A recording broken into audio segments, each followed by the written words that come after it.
UFC Paris, this is the weigh-in recap show, full card predictions, and the betting breakdown.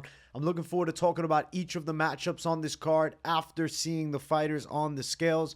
So make sure you guys smash that like button. If you're new, subscribe. Turn the post notifications on and make sure you share the video too. And also note, I will be live for the entire UFC Paris fight card Saturday, 12 p.m. Eastern time. Fight companion going down. You don't want to miss it. I'm very excited for it. And let's jump right into things. The first fight of the night, Bolaji versus Chris Duncan. I've been picking the underdog in Chris Duncan throughout the entire week. He's a high-level guy. I mean, yeah, he's not elite tier, but he trains with decent competition at ATT. I feel like he's better than advertised. Like, if you just saw him fight Manuel Torres and that was your introduction to Duncan, you're going to think he's a can. But Chris Duncan's a good boxer. His striking overall is pretty good. It's kind of like a, great value Dustin Poirier at times. But what I also like from him is his wrestling threat. I do think that Bolaji may have a potential weakness in the grappling department. We saw in his debut, Timmy Kawamba took him down and controlled him a bit. And Timmy Kawamba's a featherweight. He's not a big dude fighting at 155 that honestly even was supposed to be competitive. Like Oki was supposed to destroy Timmy Kawamba, and he ended up winning a close decision. Now, I don't think it was a split. I thought he definitely won the fight, but still way too close for comfort with the hype of Bolaji Oki came into the UFC with a ton of momentum because he got that big knockout on Contender Series against Dylan Salvador. It was a cool win because Salvador was a professional kickboxer / Muay Thai fighter in the past. But when you go and watch it, you recognize Salvador is extremely one-dimensional. And just because you are a pro kickboxer or Muay Thai fighter doesn't mean you're the top caliber of MMA strikers. Because when you're fighting with the big 10-ounce gloves or even 8-ounce gloves, it's a different game than putting on these freaking UFC gloves that are like less than 4 ounces now. I think Bolaji is a decent prospect, but I do think he's a bit overrated and definitely a bit overhyped. And by no means do I think he's a 2-1 favorite against Chris Duncan. Duncan has an advantage in wrestling. I think he's got more tools. Where Oki has advantages is the speed and the knockout power. I'd say Oki probably has a harder punch, but it's about landing that hard punch. Though he can generate a lot of force in these big shots, I don't think he's just going to run right through Duncan. I think Chris Duncan's going to be in his face. I think he's going to put a pace on Oki. I think he's going to wrestle with Oki and make it an MMA fight, make him uncomfortable, and pull off an upset decision. So I'm going with the side of Chris Duncan to go out and get a win. We are going to look at the scales. We're going to pull up these savages. That's the face-off, but actually I'll hold the face-off for a second.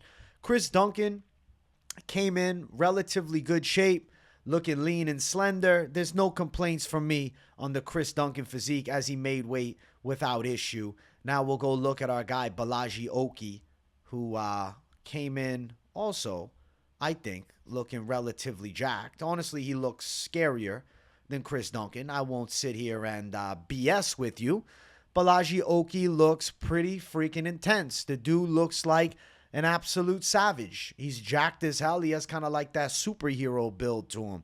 But just because you got the menacing look don't mean you got the menace and skill. And Chris Duncan's no slouch. And when you see him go face-to-face, Chris Duncan matches him in size. Bolaji might have won the battle of the physiques on the weigh-in stage, but at the face-off, you can see Chris Duncan and him is no size difference. Duncan's right in there. Duncan's got the size to match Oki. I think he's got the strength. Like I said, yes, Oki's got the speed on him, but I think Duncan's got more tools, more experienced MMA fighter. Not too many more fights, but more high-level fights, more UFC fights.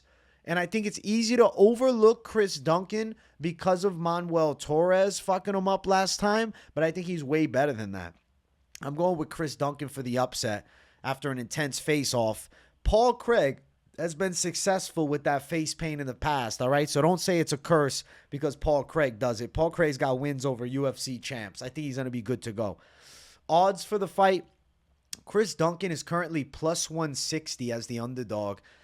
Definitely being overlooked. Minus 185 for Oki. I'm just not sold on Bolaji just yet. He will really have to go out there and thrive against Duncan to prove to me that that he's, as good as advertised. Because I just don't think he is. I think Chris Duncan by decision. I'm going to say over 2.5, which is minus 105. I'm going to say Duncan gets it on the judges' scorecards, plus 350 as a big underdog tag for him there. But if you're looking to bet an underdog, Chris Duncan at plus 160 is a live dog to start the night out. I am going to pick him to win. Obviously, when you're betting a dog like this, especially a first fight of the night underdog, it comes with some risk. But I do think that Chris Duncan is 100% the type of guy that's going to fight hard for your money, and I'm going to back him. Chris Duncan for the win to start off the card. Let's keep running up. Next fight on the card, we have the ladies going after it. We have Nora Cornolle versus Ailín Cavalcanti. This is actually a rematch. They fought early in Cavalcanti and Cornolle's MMA career. Back in 2021, it was the debut for Cornolle, and Ailín Cavalcanti actually dropped her in that fight, hit her with some good shots. She got caught with a big spinning back fist in the first round. It was taken down once, but for the most part, Cavalcanti outworked her and picked her apart in the striking department. I kind of feel like when you have an age difference like this, 27 to 34, logic tells me the rate of improvement for a Ailín Cavalcanti is going to be clearly superior to the rate of improvement for Nora Cornolle on the opposite side. And when I have a Cavalcanti who already won a 30-27 decision 3 years ago, I'm expecting essentially a rinse and repeat. I mean, it would be nice if she could go out and get a finish, but Ailín Cavalcanti inside of the UFC hasn't shown the finishing ability, at least not yet. Cornolle's definitely a tricky customer, though. By no means is this a walkthrough fight, and Cavalcanti can't go out there taking this lightly. This is not a squash match. Cornolle is hungry to get redemption here, but I believe Ailín Cavalcanti is the more technical striker of the two, and I do think she goes out and gets another decision win over Nora Cornolle. I think it's going to be similar to the first fight with Cavalcanti finding some success with straight shots, and I do also expect there's a potential takedown threat at some point in this fight. I'm going to predict it goes decision. I'm going to predict Cavalcanti on the judges' scorecards. Nora Cornolle's dangerous, but I think Cavalcanti has the tools to deal with her, especially due to the fact that she already did before. So we're going with the side of Ailín Cavalcanti to win. Now we got to check out the scales between these two ladies. Let's find Ailín Cavalcanti. She looks awesome. Ailín looks incredible. Great physical condition, coming in shape. Beautiful picture there of her. Not an overly jacked girl, like a long, slender, good kickboxing build. And I think that she's got the tools to strike from the outside, keep Nora Cornolle at bay, and get the better of her. I think it's going to be similar to their first fight.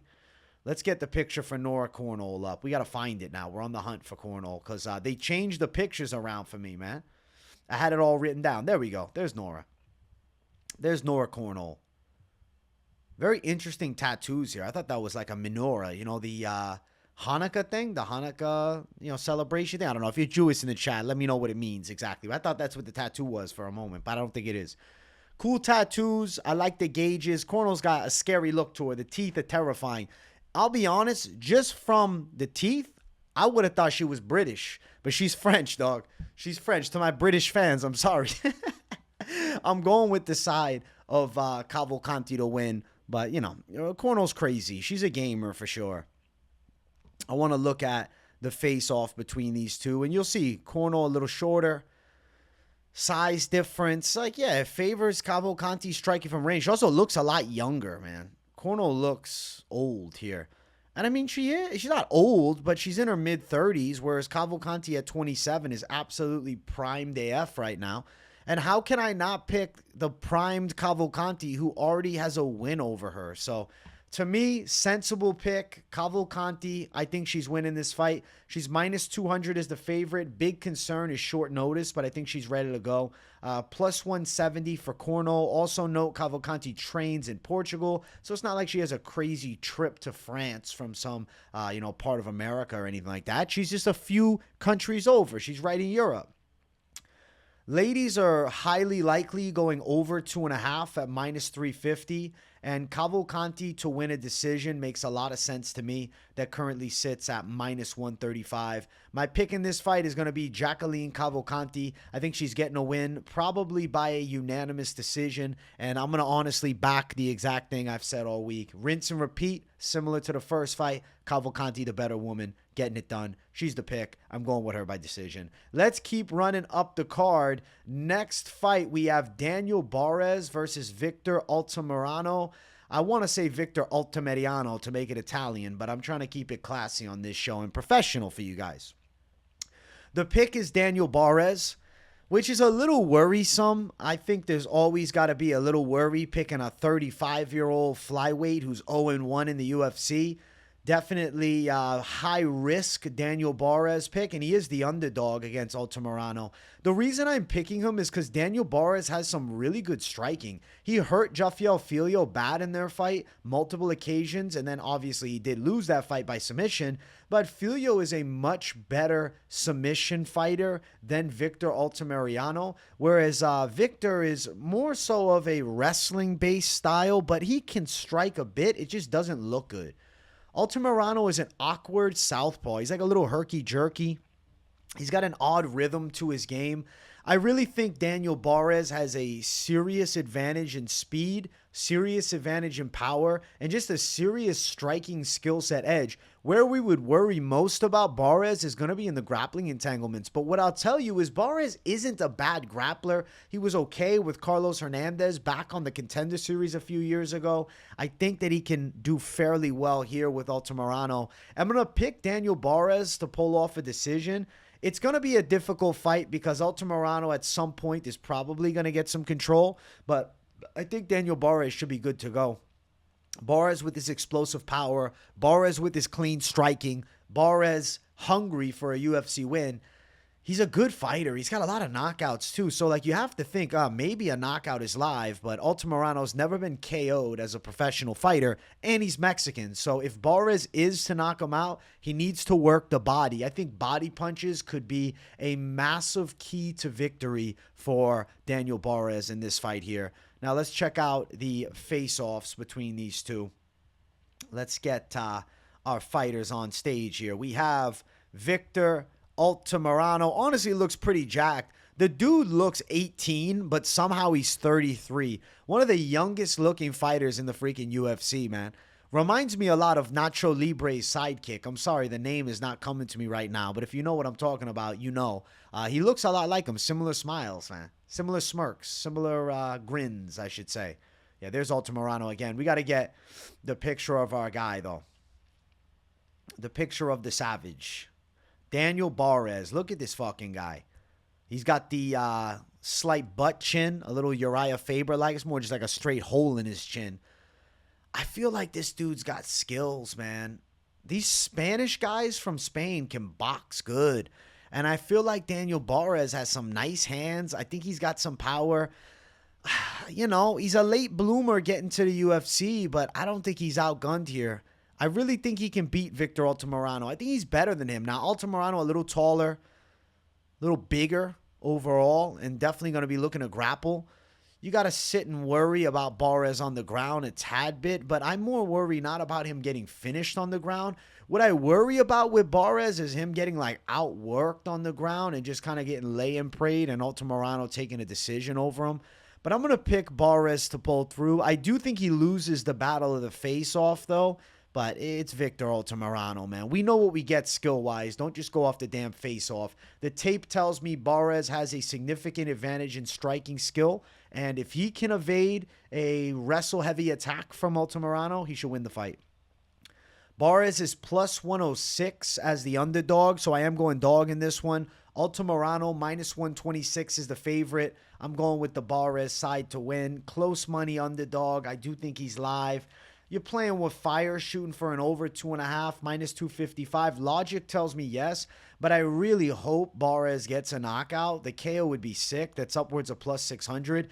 And as a fan, I want to see a finish. It's also because Barez does have some gnarly power. It's just I really believe wholeheartedly that he needs to rip the body I think he will. He's got good body shots. He hurt Filio with body shots. So maybe Barez by KO is a little D-gen sprinkle. Betting on KO in the flyweight division is never something you can highly recommend. But Barez has got power. Barez got a good amount of knockouts. So let's look real quick. How many KOs he got? Barez got 7 KOs. And he does got 6 submissions. Granted, opposite 3 submission losses. Luckily, I don't think Altamirano has great offensive submissions. He's more so got decent pressure wrestling. I'm going to go with Daniel Barez to represent Spain, get a nice win, and beat Victor Altamirano. And I think a knockout's live, but it wouldn't blow my mind if we're going all 3 rounds either. Barez, the pick. Let's keep running. Next fight on the card, we have the ladies going after it. It's Ailín Pérez versus Daria Zheleznyakova. I've been picking Ailín Pérez throughout the entire week because I believe she's going to land takedowns. I think she's going to get on top of Zheleznyakova. And watching Zheleznyakova debut, I was really underwhelmed by her striking with Montserrat Rendon. Yes, she won that fight, but Rendon was hitting her with some clean punches. I guess you could say, though, oh, but Rendon's really tall and long. True. So there are factors. Ailín Pérez is going to be at a fair disadvantage in the size. Now, Ailín Pérez did miss weight, and in a moment we'll bring up the scales and we'll look. But, yeah, she looked bad on the scale. What I'll say is this. Ailín Pérez landing takedowns and turning this into a grappling match is going to win. If Daria Zheleznyakova takedown defense holds up, though, Ailín Pérez could be very live to sell this fight. And seeing how horrible she looked on the scale, thinking of a flight from Florida all the way to freaking France, like, there's some worries on the side of Ailín Pérez. I have not called Ailín Pérez like a confident pick throughout the week. And I'll say especially after how bad she looked on the scales. If you are backing Ailín Pérez, you better do so cautiously, man. Zheleznyakova could end up pulling off a big upset here. Let's see. Let's see the scales. Let's see. Let's see what these ladies are bringing on the scale. Where is Zheleznyakova? I know she's right around here. I swear to you guys, I wrote everything down about what page everything was on. And then, you know, they updated the pictures, man, and we lost it.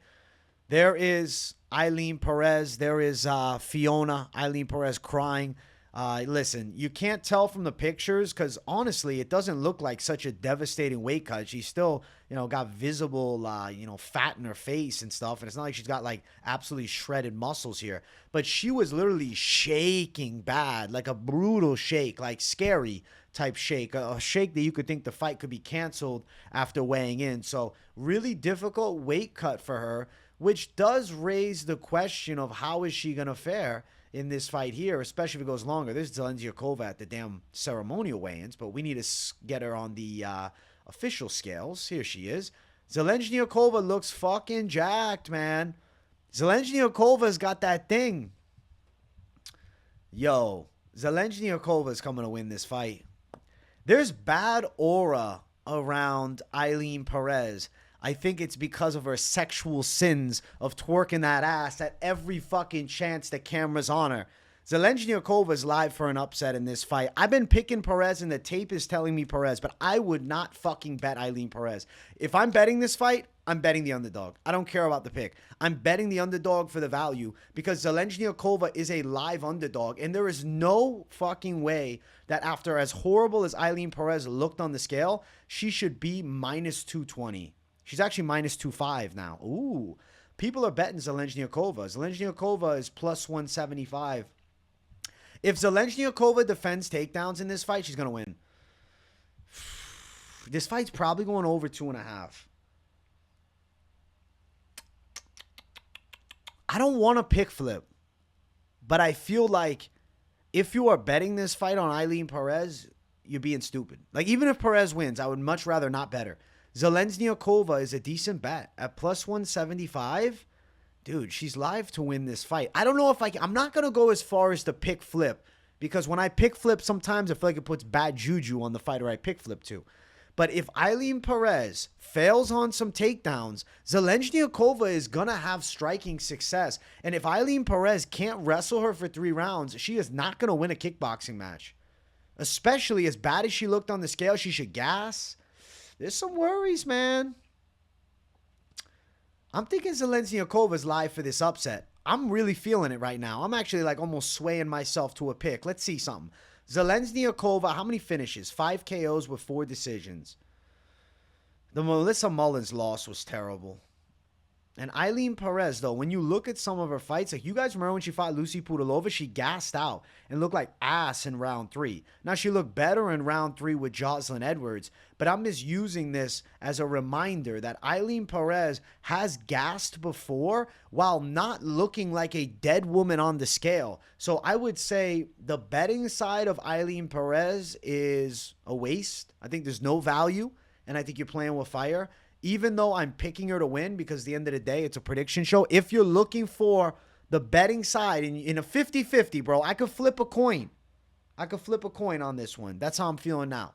My confidence on Perez is down. I was probably about 65% confidence, but now I'm feeling like I'm like 50-50, dude. I'm feeling a 50-50. I think Zheleznyakova might pull it off.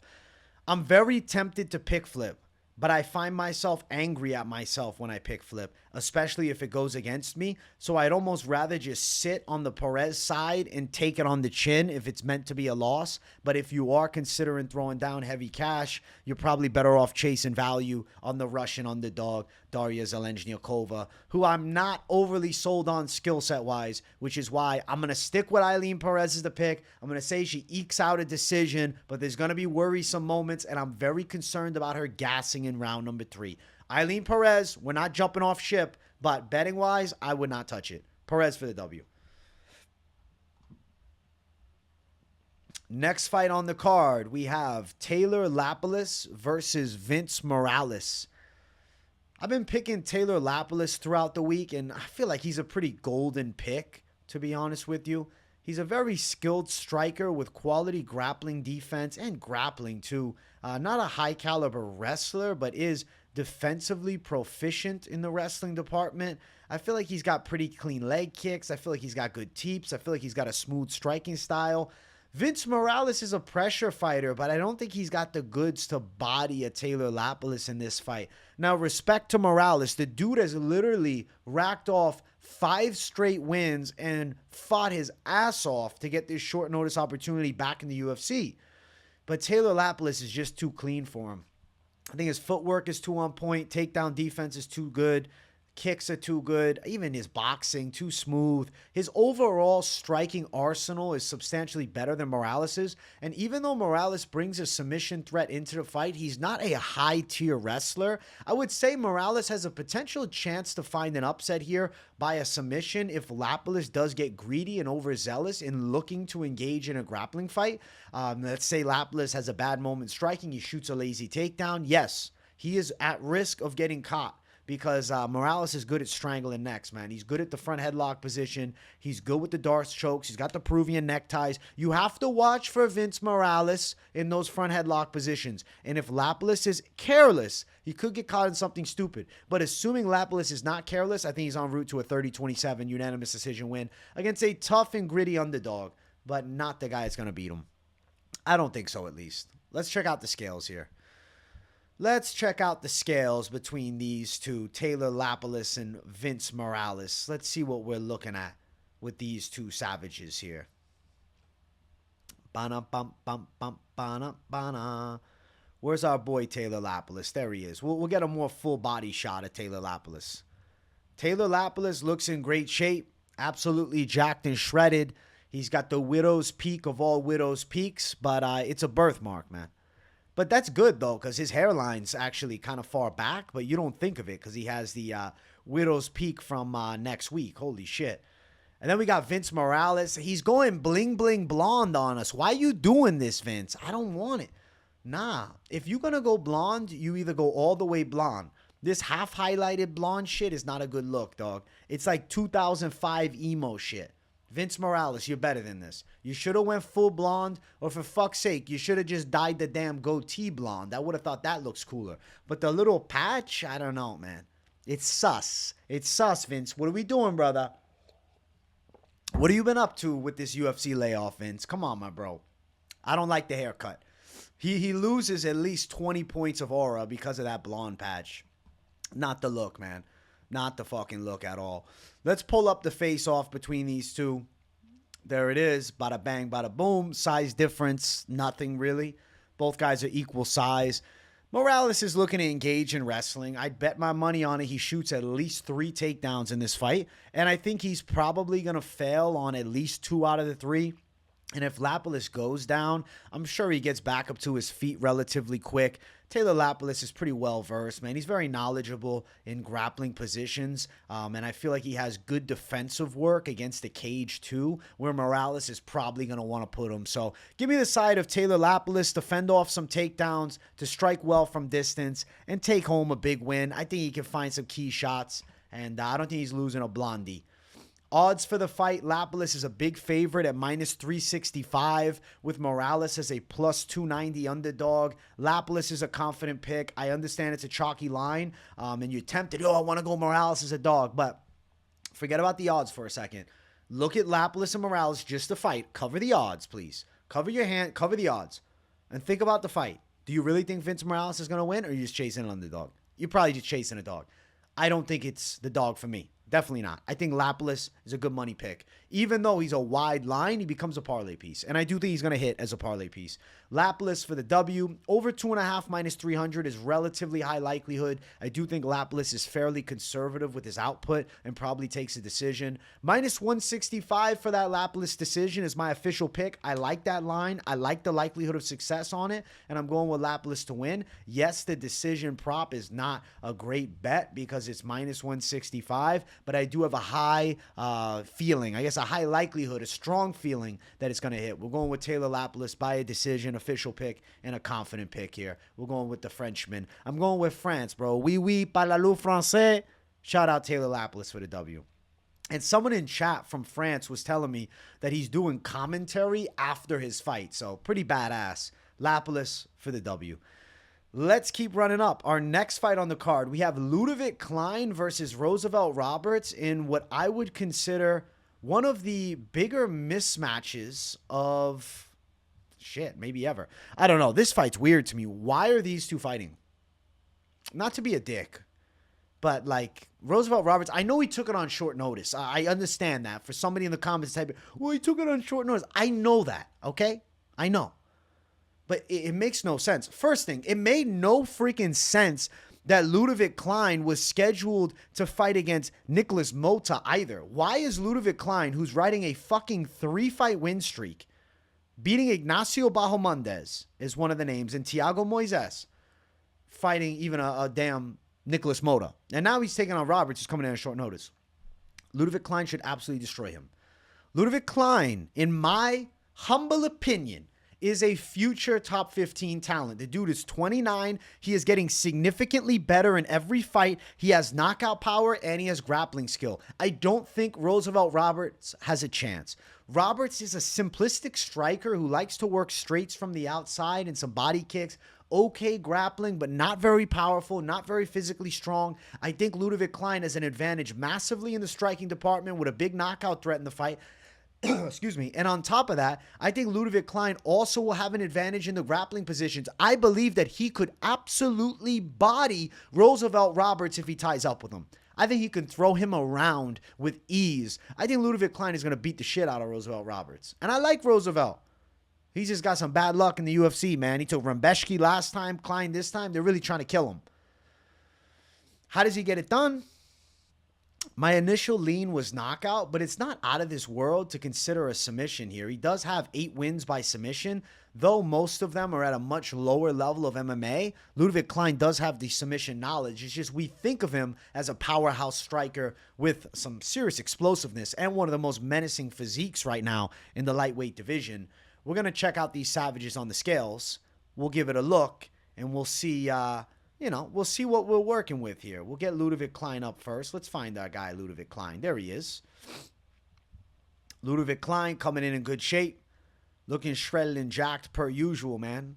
The dude's in fucking phenomenal physical condition. Look at the muscularity. The dude is stacked. Ľudovít Klein, I know people online be saying he's taking steroids. I don't believe that, first thing. I don't. I think that's natty savagery. That's a natural savage. The dude's eating the perfect diet, training his ass off, and en route to becoming a motherfucking champ. Okay, maybe I'm overhyping the champ status, but I do think he's en route to become a contender. You guys can see I'm a Ľudovít Klein fan. I've become a Ľudovít Klein fan. I wasn't always a fan. He's earned my fucking love and respect. Roosevelt Roberts, bro, he's too skinny. I'm sorry. But I just don't think this is optimal for fighting. Like, yes, Roosevelt Roberts can fight. He can fuck people up at a lower level. But when you take on these absolute savage UFC fighters and you got almost no muscle on you, you're in fucking trouble. He's too thin. If I'm Roosevelt Roberts, I'm taking 9 months off and I'm bulking. And I'm getting to a strong 170 frame. And I'm telling you, Roosevelt Roberts would do a lot better. He needs some muscle mass, dude. The strength and conditioning is not prioritized. There's certain guys that it works for. But compare Jalen Turner and Roosevelt Roberts. Yes, they both fight at 155 and are considered tall and lanky, but Jalen Turner is way more fucking jacked. Jalen Turner has way more muscle, man, and he's way more powerful and explosive. Roosevelt lacks power. Roosevelt lacks explosiveness, and he's going to get killed here. I feel bad for him, man, because this is his second UFC run, and again, he's fucked.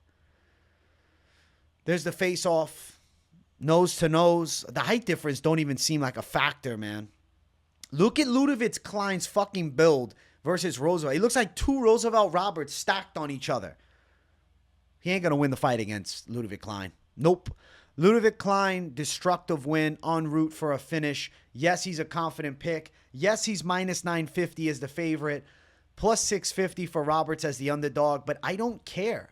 Ľudovít Klein might be a disgustingly wide favorite, but he's going to win the freaking fight, dude. It's all about winning. At the end of the day, it's about winning, right? Klein inside of the distance is minus 175. I am predicting he wins inside distance. Klein by submission at plus 500 intrigues me a tad. Roosevelt Roberts has a handful of sub losses, 2 submission losses. He was submitted by Rumbeshki, but also was submitted by Jim Miller. And also, this fight is forgotten. He was submitted by Kevin Kroom, and Kevin Kroom was kind of a can. But shit, 3 submission losses for Roberts, including the no contest. Even though Klein is not necessarily a submission ace, he does bring a submission threat with a big grappling advantage. I wouldn't be shocked if a plus 500 submission ended up coming to fruition. The knockout's minus 115. So looking value and likelihood, it's like, okay, if you're undecided and you don't want to, say 100% I'm going with knockout or 100% I'm going with sub, and you want success coming to you, I do think Klein inside distance is very live. I do think Klein is probably going to get a finish. It's just a little chalkier, but it's not bad at minus 175 as compared to a minus 950 betting line. Could Ľudovít Klein do a little more of an intelligent game planning and win a decision? Maybe, but I think he finishes a Roosevelt Roberts. I have strong confidence he does. Klein by decision plus 215. I like Klein inside distance. I like the D-Gen bet of submission. And yes, as wide as it is money line, Ľudovít Klein is 1,000% a lock on this card. And he's going to whoop Roosevelt Roberts' ass. Ľudovít Klein for the win, and I think contendership 2025 incoming. Let's keep running. Let's get to our next fight on the card. Oumar Sy versus Woon Jung. I'm going with Oumar Sy. I've been picking him all week. Aren't you? Who's picking Woon Jung? There's some psychos out there picking Woon Jung. Oumar Sy is the French John Jones. I'm backing this claim, okay? And if it turns out to be that I was way wrong, I'll eat it on the chin during Saturday's live stream, and you all can flame me. But when he goes out there and absolutely eliminates Woon Jung, you guys are going to say, damn, this dude's legit. Oumar Sy is 10-0 right now as a pro. He's got a very strong grappling base. He's dangerous with his submission skills, but also his control from top position. I think he's just very well versed in the art of grappling. Woon Jung is a decent boxer, but he's not exceptional on the feet. He was submitted by Carlos Ulberg. Not to be this guy. Carlos Ulberg, I love him. Okay, he's an awesome striker, but losing by submission to Carlos Ulberg, regardless of some strikes on the feet being landed beforehand, is not really a great look as you're taking on a grappling maestro in Oumar Sy. I think Sy is going to get this fight to the floor. I think he's going to have a big grappling advantage. I think he's going to take the back of Woon Jung, and I think he's going to strangle him. I'm going with Oumar Sy by submission. I see it as a good pick here. I'm confident that he's going to win. I believe Oumar Sy is one of the more exciting prospects in the damn light heavyweight division right now, and we need somebody like him. We need a savage grappler. We need somebody with good wrestling and submission threats, because right now, the weight class is being ran by strikers, and somebody with some strong grappling could make their run up to the top 15 rather quickly. And I think that Oumar Sy could 1000% be that guy. Da Woon Jung, on top of not having the grappling to compete with Sy, I would say he has slightly suspect chin too. But I think the chin won't matter here, because I think Oumar Sy is going to be looking for a neck, and I think he's going to strangle him. Oumar Sy for submission is the official prediction in this fight. That's the side of history I'm riding with. And I really believe he's the French John Jones. Now, some of you guys are like, AJ, you're fucking delirious and delusional, but I think some of you can see the comparisons. And we'll see in a year from now if I was right. Now, when I say the French John Jones, do I mean he's going to run the weight class for fucking 10 years? No. But I do think he is a top 15 talent. He's in incredible physical condition. He's got a menacing grappling game. The dude's got an 83-inch reach. Long arms, long legs. And I'll tell you something. In grappling positions, those are advantages too, not just in the striking department. Oumar Sy looks fucking jacked. Da Woon Jung, I mean, he looks pretty good. He looks like Song Yadong's big brother. I respect him. He looks solid. I like what I'm seeing. All right, Da Woon Jung. I respect the weigh-in. I know he's got some hands on him, but I think he's going to run into somebody that has a big grappling edge, and I think he's going to get thrown around in the submission positions, you know? I think on the floor is where Oumar Sy is going to thrive. There's the face-off between the two. You can see a bit more muscularity with Oumar Sy on the side of the, leanness to, muscle ratio. I do think it is a factor in grappling positions. Not that physiques tell the story of fighting, but look at a lot of guys that are exceptional with controlling opponents. They tend to have thicker frames and very strong backs. And I think that Oumar Sy is that type of guy. I think Oumar Sy is going to get this fight to the floor, and I think Oumar Sy is going to find a submission win, and I think he's going to get the biggest win of his career, and I think he's going to develop a fan base from this one, man. The Paris fans are already supporting, but he's got to get some more American fan notoriety. I think this fight right here is the fight to do it. Minus 625 for Oumar Sy. Da Woon Jung plus 450 as the underdog. I'm going with the side of Oumar Sy. I think he's live to get a submission. I'm excited about it too. I like Oumar Sy's skills a lot, man. Over 1.5 is minus 160. I think it could go under, to be honest. Oumar Sy via submission plus 130. Official pick, submission. And I think it's going to end up hitting. I think Sy's got a big grappling advantage over Da Woon Jung. And I think he's going to find the submission success. Now, I do want to check. What is the rounds? 3 first-round subs and then 1 in the second round. He does have 4 KOs, too. So he could be live with his ground and pound. But I think Sy is going to lock up Da Woon Jung's neck. So we're going with the side of Oumar Sy. I do think this fight's probably going under a round and a half. And I'm picking Sy to get a massive win against, powerful boxer Da Woon Jung. But a flawed fighter nonetheless. Oumar Sy for the W. Big prospect win incoming. Let's keep running. Let's get to our featured prelim of the night. We have Cutelaba versus Ivan Erslan. And let me tell you guys, before I drop the pick, I absolutely love this fight. Sign more of these KSW savages. There's some good fighters over there that I'd like to see in the UFC. And Ivan Erslan is definitely one of them. I'm picking Ivan Erslan to beat Cutelaba because I think Erslan has the style to deal with him. Now, people will look at Erslan and say, bro, he's lost his title fights in KSW. He's not even the best light heavyweight from there. Okay, first thing, styles make fights. Second thing, I think being a KSW champion in the light heavyweight division, for the most part, those guys could at the very worst be bottom of the barrel light heavyweights and do okay there. And Cutelaba is a lower caliber guy in the light heavyweight division. I know at one point he had some hype on him and he was like a savage on the come up. But I think he's a little flawed, man. I think that he's a little bit too reckless in the striking. And then when he tries to be patient, he gets outworked. I know he's got good wrestling, but I don't think he's a high caliber wrestler. I think Ivan Erslan can fight off the takedown attempts, and I think Erslan is going to punch him really hard in the face. Ivan Erslan has some clean knockout power, man. If you look, the dude has 10 KO wins all in the first round, dude. Like, that's pretty damn impressive to me. 10 knockouts. He's coming off a first round knockout. Before that first round, look at this. This dude is the first round knockout guy. Dude's got big power. And Cutelaba's been beaten in the first round before. I'm going with Ivan Erslan to KO him. I think he's going to find that chin. I like Erslan's striking style. I don't know, a bit of a brawling kickboxer Definitely heavy power in his hands, but also rips some heavy kicks too. And I think he can deal with the chaotic pressure from Cutelaba, and I think he can counter-strike him and make him pay. I'm going an Ivan Erslan knockout. I think he's going to find the death punch in this fight, and I think he's putting Iwan Cutelaba to bed come Saturday. Now, we got to check out these guys on the scales. Let's see how they're looking. I'm over this cold, man. But you know when you got that, like, lingering cough? That's what I got.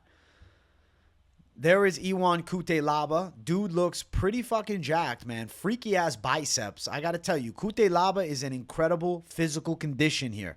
And he's going to be looking to wrestle because he knows what we all know. Ivan Erslan is a knockout specialist who is making a UFC debut. And there's a bit of a feeling of the unknown with Ivan Erslan. Like, you don't know for sure exactly what he brings, right? He hasn't fought in the UFC. He actually looks kind of like a more chatted up Volkan Oezdemir. Is that Volkan Oezdemir? This is Volkan Oezdemir, bro. I think it's just Volkan Oezdemir with a little more facial hair. That's what's going on. Erslan is comparable to Volkan Oezdemir in a sense. Very similar physiques. Very similar fucking head shapes, too. He looks just like Volkan. That's actually funny as fuck, man. Volkan with bushier eyebrows and a thicker beard. Holy shit. Let's check out the face-offs between these two. I'll be honest, Erslan did not budge at all with Cutelaba's chaos.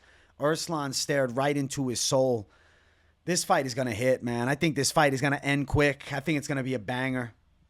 This is one of those like low-key bangers of the night, and I think that Ivan Erslan is going to bang that chin of Cutelaba, and I think he's going to put him out. I'm going with the Erslan KO side. I'm feeling it, man. I think it's going to be devastating knockout.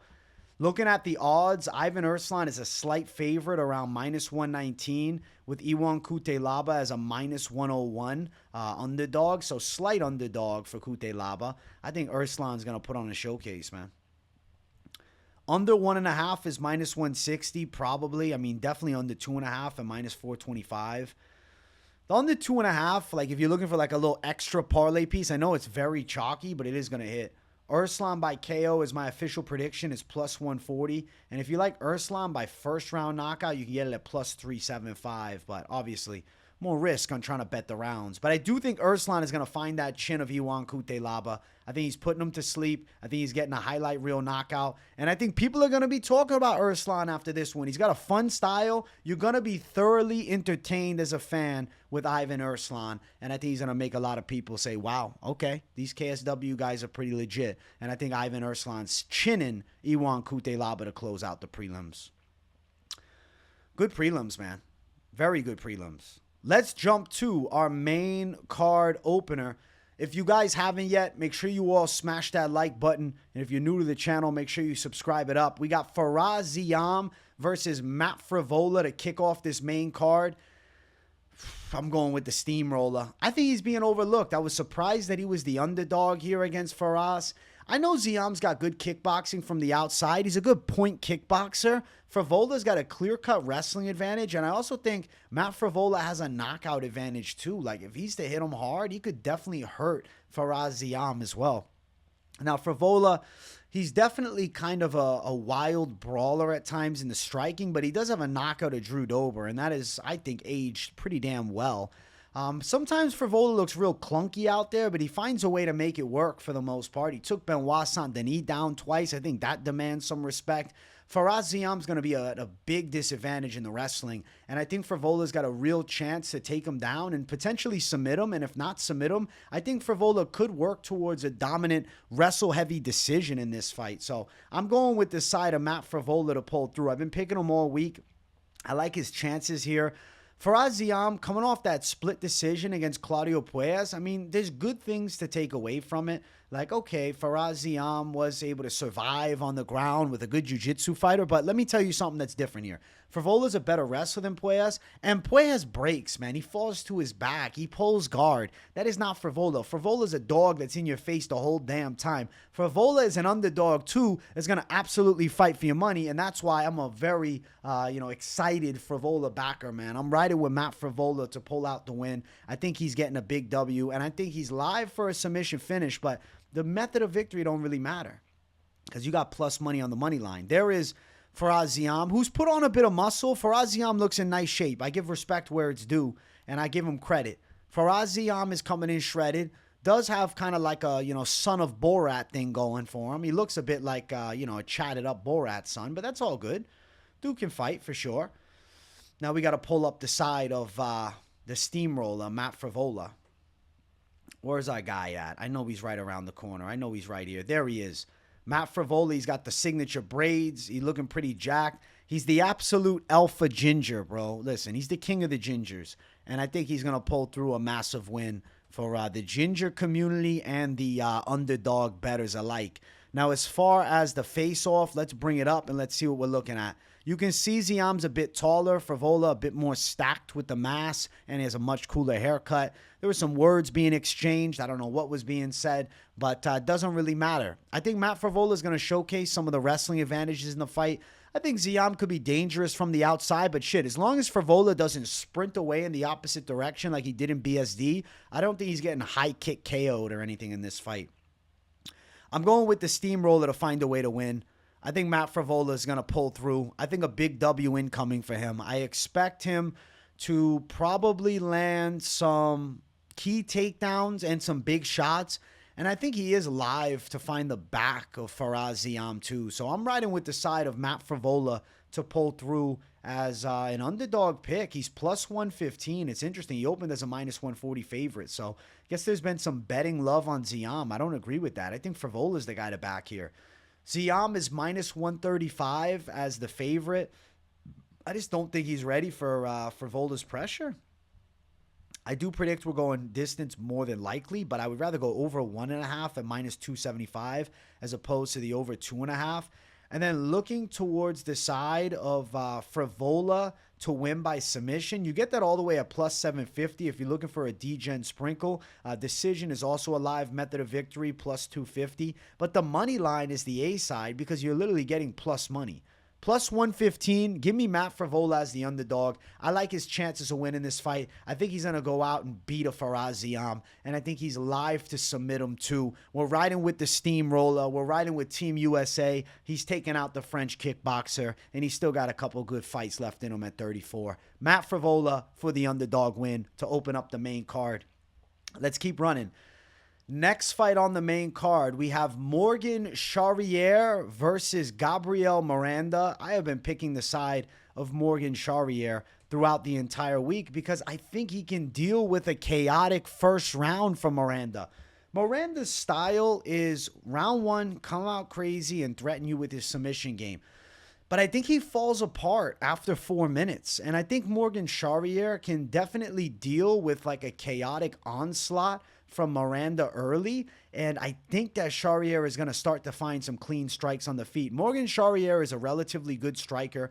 He's got a good style on the feet. He's clean with his stand-up game. I think that he has the stinging power to deal with Gabriel Miranda as well. I think he's got the knockout skill, like the knockout power, the kicking skill. I think overall he's got the clean striking, and I think he has relatively good grappling defense. I don't think he's a dead man in the grappling department here with Gabriel Miranda, especially early. Charriere's got pretty good defensive wrestling, and he looked okay against Chepe. I mean, he lost a split decision, and I think Chepe Mariscal has kind of proven himself as like pretty damn legit.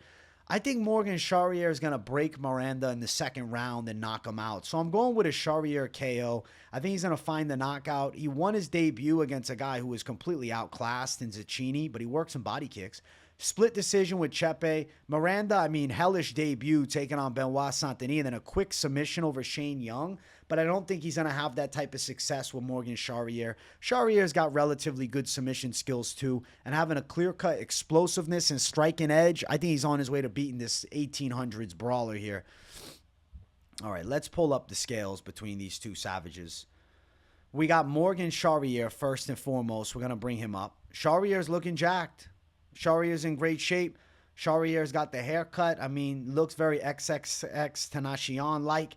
And I think he can fight good, too. He don't just look cool. The blonde hair works for him, even though I don't think it works for our boy, freaking Vince Morales. And then we got Mr. Mustache, Gabriel Miranda.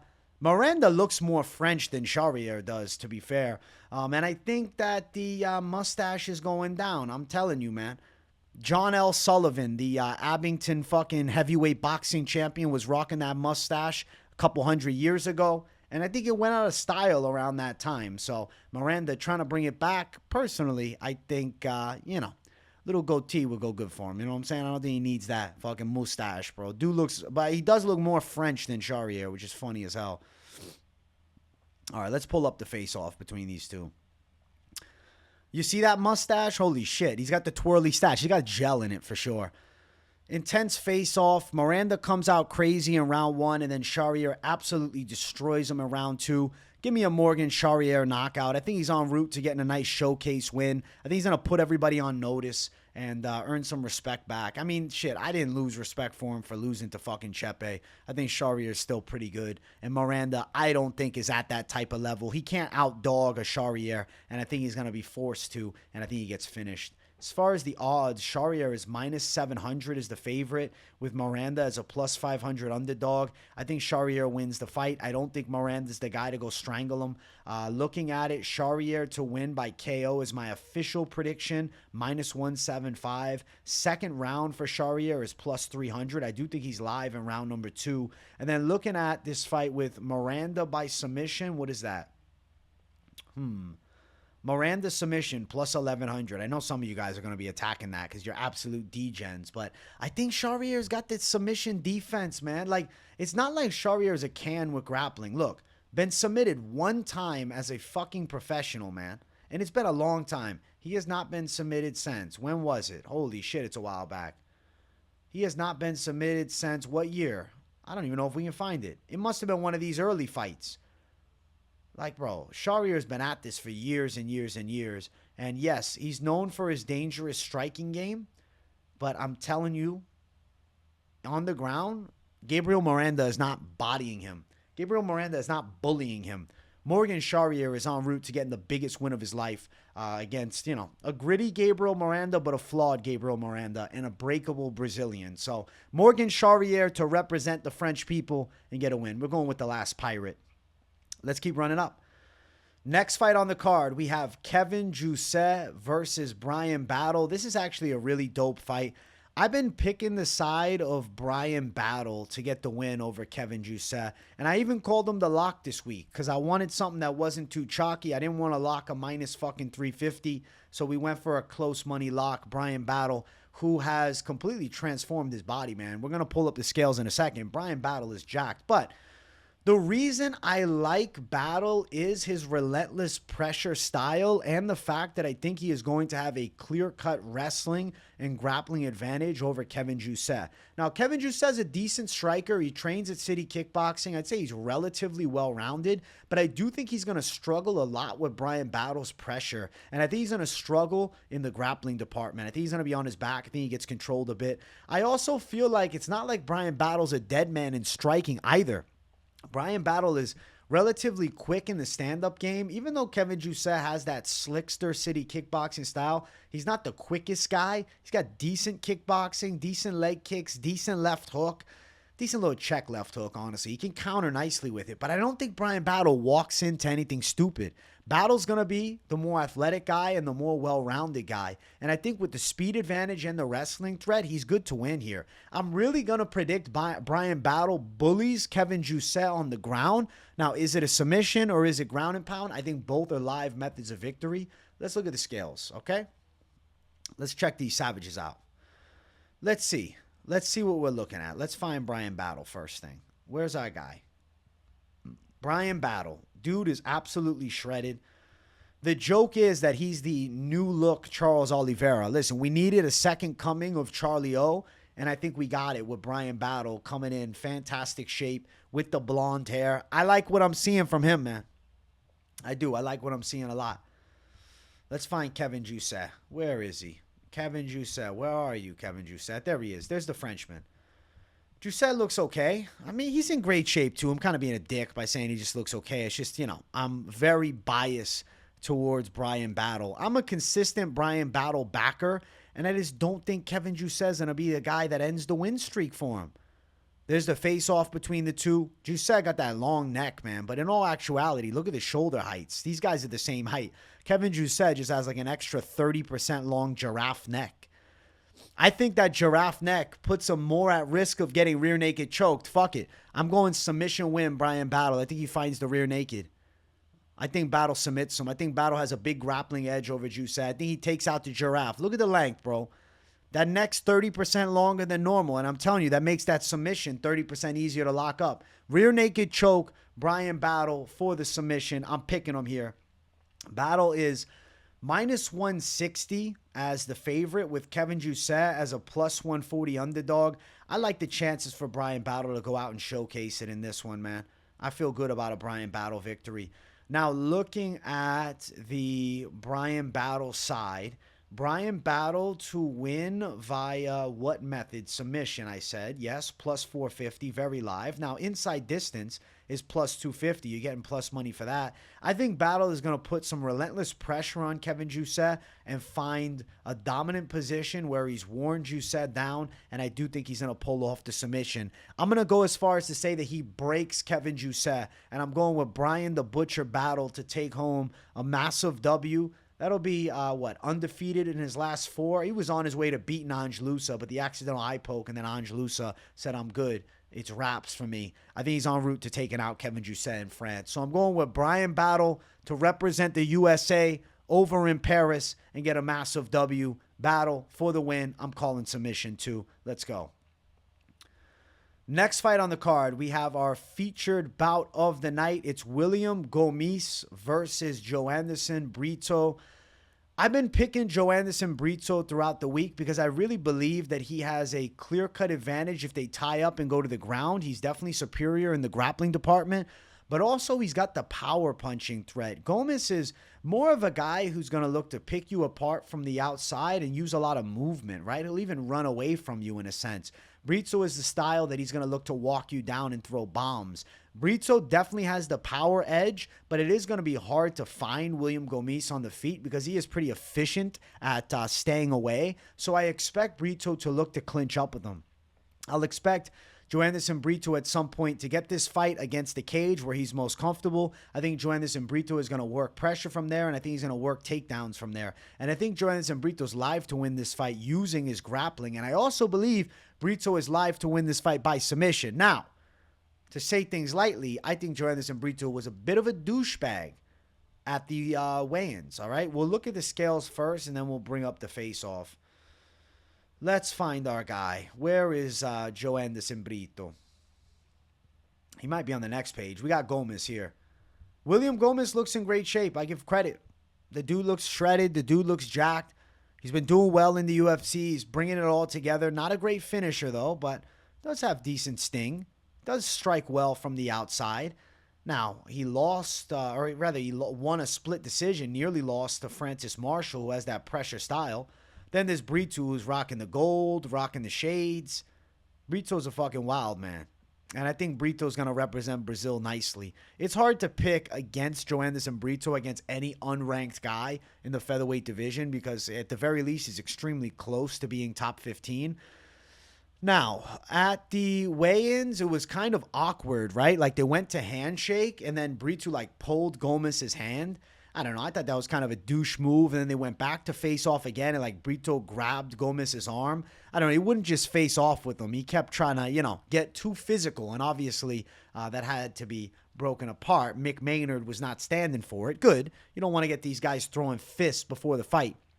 But I will tell you, I don't like the douchebaggery. I feel like karma is a bitch. So if Gomis wins by KO, it's 100% the fault of Joanderson Brito choosing to play the asshole. Now, he said he doesn't respect France at all for disrespecting Christianity. And, he's a big Christian. That's fair. But, I mean, shit. You can't really put it on William Gomis, man. You didn't have to assault the dude like that. I think they could have had an intense face-off and didn't need the extra bullshit. I'm not really a fan of laying hands on your opponent during the face-off, but I'm still picking Joanderson Brito. Throughout the whole week, he's been a confident pick for me, and I'm not going to jump off that just because I thought he was an asshole at the damn weigh-ins. Now, Brito is minus 300 as the favorite in this fight, with Gomis as a plus 250 underdog. I am anticipating Brito to have a massive grappling and power advantage. If you're looking for Brito by submission, it's plus 225. Submission is the same odds, actually, as Brito by decision, which is also plus 225.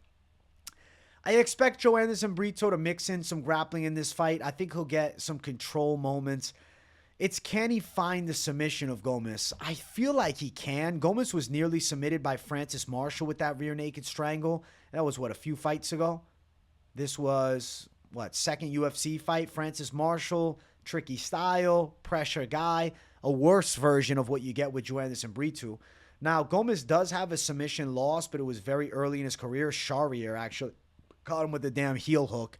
I don't necessarily think Brito's going heel hook mode on us, but back control and potentially a rear naked choke seems like a live method of victory for Joanderson Brito. So my official prediction in this fight is going to be Joanderson Brito. I think he goes out there with a pressure attack. I think he finds the back of Gomis, and I think he finds a submission. I think Joanderson Brito puts on a quality performance and gets a nice submission victory done. Joanderson Brito submission win over William Gomis, and I think he is still a high confident pick for me representing Brazil, but he is a douchebag.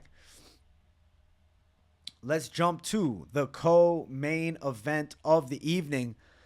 Nasruddin Imavov versus Brendan Allen. I have been picking the side of Nasruddin Imavov throughout the week. I'm anticipating him to be able to deal with Brendan Allen's pressure attack in the grappling department and then land some more significant strikes. I don't doubt that Imavov is definitely the better kickboxer of the two, and he does have that sniper striking style, which makes him effective from the long range. But there is a relative worry for me that Brendan Allen could potentially take him down early and take his back. I would say Brendan Allen is an underrated striker, but by no means is he an elite kickboxer. I would say Imavov is a much higher tier striker. And then if you look at the grappling, I think Imavov is fairly defensively sound in grappling defense. But I will say Brendan Allen gets the backs of opponents better than probably anybody in the middleweight division right now. And he could make Imavov very uncomfortable with a back control position and potentially threatening him with the rear naked choke. But Imavov's got the OV at the end of the name, okay? Nasruddin Imavov is Dagestan blood. I am not going to predict that a Dagestan-blooded fighter gets locked in a rear naked choke, even if he's a French kickboxer. He still is Dagestan blood, and I still think the grappling defense is there for him. I'm going to pick Imavov by a hard-fought decision.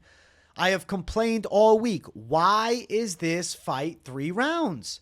Well, I guess Imavov didn't want 5. That's stupid. I wish it was a 5-round fight. I think that this fight would be much more of a conclusive answer to who is the next contender. Like, the winner of this fight is right at the top of the division and very close to a title fight. So I believe if there was 5 rounds, it'd be like a certain thing of, okay, who's definitely better? Because we could have a decision played out that it's a fight that's inconclusive. Maybe somebody's having success late, somebody's gassing. I don't know. There's going to be question marks around it. But I'm predicting Imavov by decision. I think the second most likely method of victory is Allen by submission. So my official pick is Imavov decision. But an Allen submission call is also not crazy because I know people love that underdog side. Brendan Allen doing his typical, gun out, covering his face. He's saying he's the killer and he's coming to take out Imavov. I mean, he looks like Brendan Allen does on the scale. There's really nothing to note that's substantial for Brendan Allen at the damn weigh-in, but I do want to bring up Nasruddin Imavov, and let's see how he's looking. We just got to find our guy now. As I'm scrolling through, Imavov's looking absolutely chatted up and jacked, dude. Imavov's built, dude. He's in great shape. I don't care if he's a French Dagestani fighter. He's still got that Dagestan grappling defense in his blood, and I don't think Brendan Allen's locking up the sub against him. I think he's going to do okay here. I think he's going to survive the submission threat, and I think he's going to find a way to win this fight. I'm going with the side of Nasruddin Imavov by decision as the official pick. There is the face-off. Physique-wise, Imavov's got the muscularity, which I think can allow escapes from the grappling positions. Allen is 1,000% going to look to press him up against the cage and work trip takedowns from there and potentially jump into his back. I'm sure Imavov's team has him well prepared for it, and I think Imavov's striking is going to be on display. I think he'll hit Allen with some big shots. He is live to hurt Brendan Allen with punches, but I am going to officially predict Imavov on the judges' scorecards because for the most part, he's more so patient. Unless a one-punch knockout comes, I don't think he's going to overexert himself for the KO.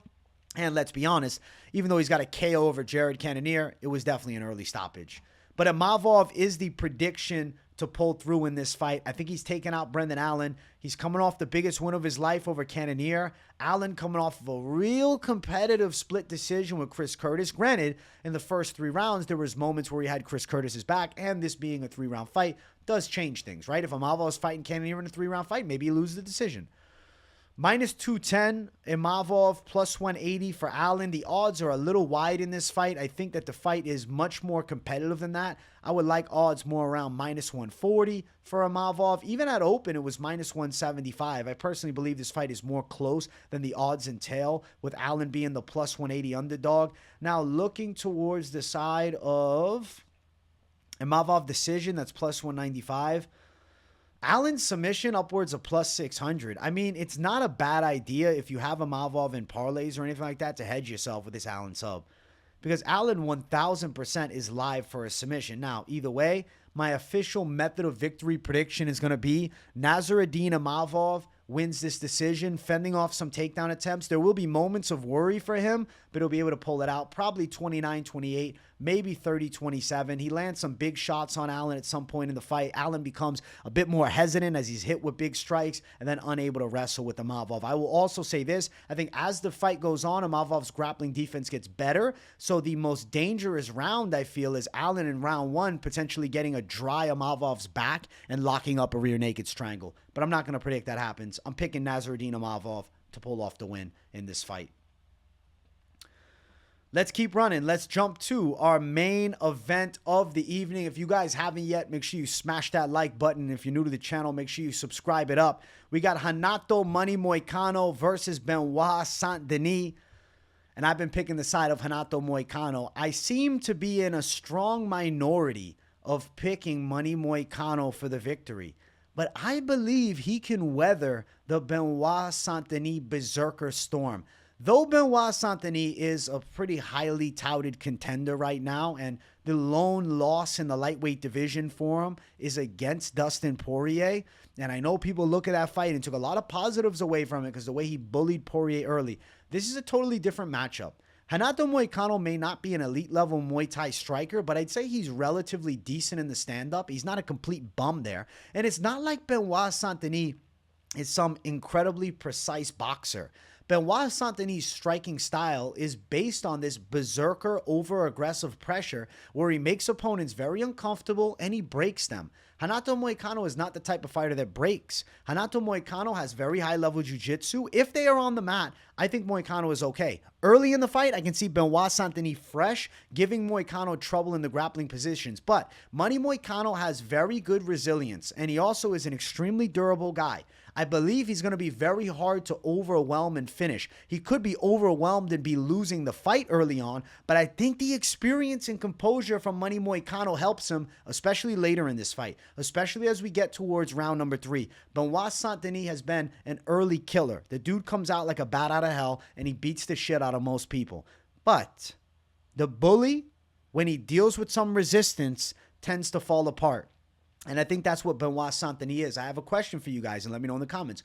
What happens when Money Moicano takes down Benoit? Because it's not like Benoit hasn't been put on his back. Frevola took him down twice. And Renato Moicano is a lot more high caliber with jiu-jitsu than Matt Frevola. What happens if Benoit gasses, Moicano takes him down, now he's on top of him, takes his back, and strangles him? What are you guys going to be saying? You know what you'll be saying? AJ, you called it. I'm predicting Renato Moicano by submission. If I have to give you a round, I'll pick 3rd round sub. I think Money Moicano is going to weather a Benoit Saint-Denis storm, and I think he's going to survive and thrive, and then he's going to find the kill, and I think he's going to lock up a submission. Money Moicano for the upset has been my pick all week, and I'm sticking with the side of the Money Moicano A side. Now, I want to bring up the images of the fighters from the scales. I actually have them screenshotted here because, you know, the main event fighters deserve a little special love. First things first, we'll bring up Money Moicano. I can just clear the background. Look at Money Moicano. Intensity. Ready to go. He looks in great shape. I think this might be the best shape we've seen Money Moicano in. Definitely one of the best physiques he's ever brought to us. The dude's ready for war. Both guys are ready for war, but I think Money Moicano's jiu-jitsu is going to be the ultimate saving grace. Then we got Benoit Saint-Denis, who looks shredded as hell, jacked and ready to go. But when you compare resumes, I think the wins over Drew Dober and Jalen Turner are still bigger than the wins over Thiago Moises and Matt Frevola for Benoit Saint-Denis. Moicano's on a win streak right now. He's surging up the ranks, and I don't think you can sleep on him. His last loss was a very short notice fight that he took on just days' notice and still was able to manage going distance with RDA, and a much more primed version of RDA at that time too. Intense face-off between the two. Benoit representing France. Moicano coming out representing himself. Money Moicano's trying to showcase it all because if he wins, he's in a great position. There's massive Paddy Pimblett fight on the horizon, which maybe is a fight night main event. Maybe it's a feature bout of the night. And opportunities are coming fast for Money Moicano if he goes out and gets this win over Benoit Saint-Denis. And there's the intense face-off. I like the energy from both guys. They both seem 100% ready for war. And I don't think Moicano's budging at all. I think Money Moicano finds a way. And I'm picking Renato Moicano for the upset, man. I'm taking him. I'm going with the Money Moicano side. In a big upset win, I'm going with my guy. Now, as far as the odds, Money Moicano is plus 240 as the underdog. Benoit Saint-Denis is a minus 280 favorite. The odds are too damn wide. Money line of Moicano, I think, is money. Under 3.5 likely at minus 310. Over 2.5 is risky, but it is plus money. Now, looking at the side of Moicano by submission, my official prediction, plus 350. Ignore that plus 8,000. That's fake. Plus 350 for Moicano by submission. Now, you can just touch the money line, but I think it is relatively likely he would lock up a sub. But what if BSD's gassed and Moicano ground and pounds him? Not out of the realm of possibility, but more likely it's a submission. So my official pick is Money Moicano. Moicano round 3, plus 1,200. Moicano submission in round 3, what is that line sitting at? Plus 1,500. Upwards of plus 1,800. I'm picking Money Moicano to pull through and get a massive win. I think he's getting a big upset in this fight. I think he's being overlooked. They're all sleeping on him. They all think he doesn't have a chance. Benoit Saint-Denis is a berserker. He comes out wild and reckless, but is by no means he a precise boxer. He's not a Fiziev. And Fiziev, I know he knocked out Moicano. Fiziev's a high-caliber kickboxer. He's incredibly smooth and precise. Money Moicano's going to be okay in this fight. And I think he's going to be more than okay at the end of it. And I think he's going to silence the French crowd, get his hand raised, and pull off the big upset of the night. Money Moicano in the main event, win by submission. I'm taking him over Benoit Saint-Denis, and I'm very excited for this fight. But we're not done yet. That's the predictions for UFC Paris, but we got to talk parlays. So these are the after the weigh-in parlays, and I am going to just ignore odds and talk about what I'm feeling right now. So Taylor Lapilus and Ľudovít Klein together, it's minus 238. I think these two are definitely winning. Now, I also believe Morgan Charriere's live, minus 156. This is not a great line at all, but it is likely. Oumar Sy, let's see, what are we looking at? Minus 147. Those safety-ass parlays are ugly lines. Steamroller Frevola as an underdog. Now you're at plus 206. Lapilus, Klein, Frevola, I think it's got a good ring to it. I think it's live. Joe Anderson, Brito, minus 114. And then at this point, you add in Charriere, plus 117. I think this one's live to hit as well. Adding in Bryan Battle, plus 248. I think now we're in nearly plus 250. We're live to hit. But there's a lot of fighters on the line, man. All right, let's see. Let's see here.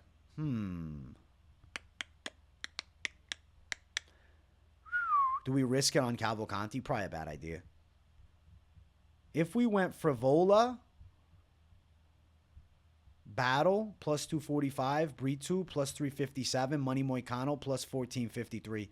That's a savage play right there, and I do think it's live to hit. I get some people won't want Money Moicano. You still got Savage at plus 357. Now, if you didn't have Frevola, just Brito and Battle, which I like, is plus 112. Add in Ľudovít Klein, at least gives you plus 135. With Lapilus, too, we got plus 200 range now. Not horrible. Cavalcanti, plus 349. My mind is telling me you can go degen category, but you're probably going to have to go with some props in the degeneracy, or potentially you're going to have to do like a 7-leg for some real degeneracy, because there are some chalky, confident picks on this card. But there's also some good dogs, man. Let me do one more, actually. I want to see something here. What's Ivan Erslan to win? Erslan, he's a slight favorite, minus 110. We just go against the grain. Erslan, Cavalcanti, Lapilus, plus 265. Brito, plus 383. Take out Brito. What's Frevola? Plus 685. Brito plus 938. Battle plus 15. Plus 5. Imavov. Damn, can you imagine this one hits? Holy shit. Absolute degeneracy, man. That's absolute degenerate shit. That's something that we just talk about Friday, is this delusional degenerate shit. There's smarter ways to play it, though. There's better ways to run it up. But I feel confident in Ľudovít Klein. I feel confident in Lapilus, but you're getting no love on this fucking line. It sucks. And then you're looking at, okay, you want to add more steam. You go Battle. Now you got plus money. You go Brito. You almost get it to plus money. You go Charriere. Now you have minus 156. I mean, it's better than minus 700. I do think these three win. Now, I want to do something real quick. This is going to be the D-Gen underdog call. All right. What if we went fucking bad weigh-in, Zheleznyakova in the lineup? You have faith in Frevola, plus 545. On top of that, now you put a confident pick. You put Ľudovít Klein, plus 613. It don't give you much, but it gives you something. It gives you a little heat. Then you go Lapilus, plus 817. Chalky and high confident, all in a mesh. Battle, plus 1372. Plus 4,000. Holy shit. We're getting out of hand with this, man. See, this is the issue. I don't like the D-Gen parlays outside of just very light. What I like is the high confidence calls, like Battle Brito. Some of the high confident picks from throughout the week, like a Charriere, some of the bigger favorites. Couple underdogs in the mix. Maybe Frevola. If you're adding in Zheleznyakova, it's because you're D-Genning it up, because she's not an official pick. Frevola to win. Freaking Moicano to win. Erslan to win. These are close money calls. Chris Duncan could potentially be parlayed up. And we're just going to go underdog degeneracy to finish out. Just dog. Official picks, though. Chris Duncan for the W. I'm leaving Barez out because I don't know. I'm just more worried about that one. Chris Duncan, Matt Frevola, Money Moicano, plus 1,800 if all three hit. Then you add in Erslan, plus 3,528. And if you did decide to add in Barez, good luck, plus 7,000. Yeah, you're an absolute degenerate. Good luck. I'm not going too crazy with parlays. I feel like a damn D-Gen. Let me know what you thought of the picks in the comments. I hope you guys enjoyed this week's episode of the Weigh-In Recap Show. Much love to the people. I appreciate you all. Make sure you guys smash that like button. And if you're new to the channel, subscribe it up. Thank you guys for watching the consistent content daily on the come. So make sure you keep it locked in with the post notifications turned on. I'll see you all for the Fight Companion. If you got nothing to say in the comments, we just enjoy the content and want to support, make sure you drop a W in the chat to boost the algorithm for your boy. Thanks for watching, guys. I'll see you all on the next one. Peace out.